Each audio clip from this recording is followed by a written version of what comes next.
বাংলাদেশি কমিউনিটির এক গৌরব। ১২ বছরের আস্থা নিয়ে ল্যাটিন অফিস উদ্বোধন হলো ম্যানর পার্কের ৫১৮ রামফোর্ট রোডে। বিস্তারিত থাকছে আমাদের জাহাঙ্গীর আলম শিকদারের প্রতিবেদনে। ফুলেল শুভেচ্ছা এবং কেক কাটার মধ্য দিয়ে শুভ উদ্বোধন হলো ওয়াইড মুভ লেটিং ও মর্গেজ অফিস এপ্রিলের ১ তারিখ ২০২৫ মঙ্গলবার। কমিউনিটির সেবাই হলো তাদের মূল কাজ। দিদার হোসেন ও তার পার্টনার সাইমন সম্রাটের সার্বিক তত্ত্বাবধানে এ সময় উপস্থিত ছিলেন নিউহাম কাউন্সিলের কাউন্সিলর ও কমিউনিটির বিভিন্ন সামাজিক ব্যক্তিত্ব অনেকেই। আসসালামু আলাইকুম।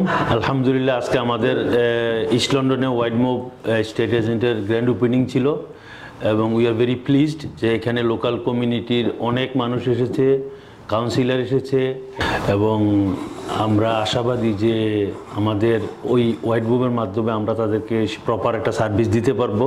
যেহেতু আমরা নর্থ লন্ডন বেস গত 12 ইয়ার্স সার্ভিসটা দিয়ে আসছি, আমাদের আলহামদুলিল্লাহ ভালো ফিডব্যাকও আছে। তো আমি সবাইকে উইশ করবো যে আমাদের ওয়াইড মুভে আসেন। আমরা এখানে সেলিং এবং লেটিং, মর্গেজ এবং আরও অন্যান্য বিষয় নিয়ে আমরা এখানে কাজ করি। তো আমাদের প্যাকেজগুলো যদি আপনাদের ভালো লাগে, আসেন আমরা একসাথে কথা বলি। যদি আপনাদের পছন্দ হয় দেন উই উইল কন্টিনিউ।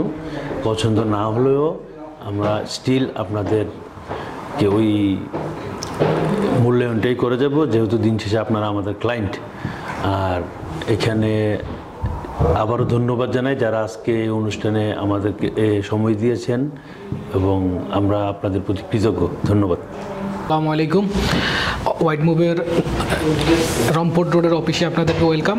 আমাদের এই অফিস থেকে আমরা কিছু সার্ভিস অ্যাভেলেবেল করেছি আপনাদের জন্য। আমরা এক্সপিরিয়েন্স লাস্ট 12 ইয়ার থেকে নর্থ লন্ডন বেজ আমাদের কোম্পানি। তো আমাদের নতুন অফিসের অফার কিছু আছে, যেমন লেটিংয়ের জন্য কিছু স্পেশাল অফার আছে, সেলসের জন্য অফার আছে, ম্যানেজমেন্টের জন্য অফার আছে। আপনারা আপনাদের কনভিনিয়েন্ট টাইমে আমাদেরকে ভিজিট করতে পারেন। আপনারা ইনশাল্লাহ আমাদের সার্ভিস দেখে শুনে বুঝে আমাদেরকে আপনাদের সার্ভিস দেওয়ার জন্য নিয়োগ করবেন। এবং স্পেশালি আমি ল্যান্ডলর্ডদেরকে বলবো আপনারা আমাদের সার্ভিসটাকে 1 বছর ট্রাই করে দেখতে পারেন। আর 1 বছর যদি আপনারা হ্যাপি না হন, আপনারা চাইলে আমাদের থেকে আপনাদের কমিটমেন্ট ব্রেক করতে পারবেন। Jahangir Alam Sikder, TV 19 news, London.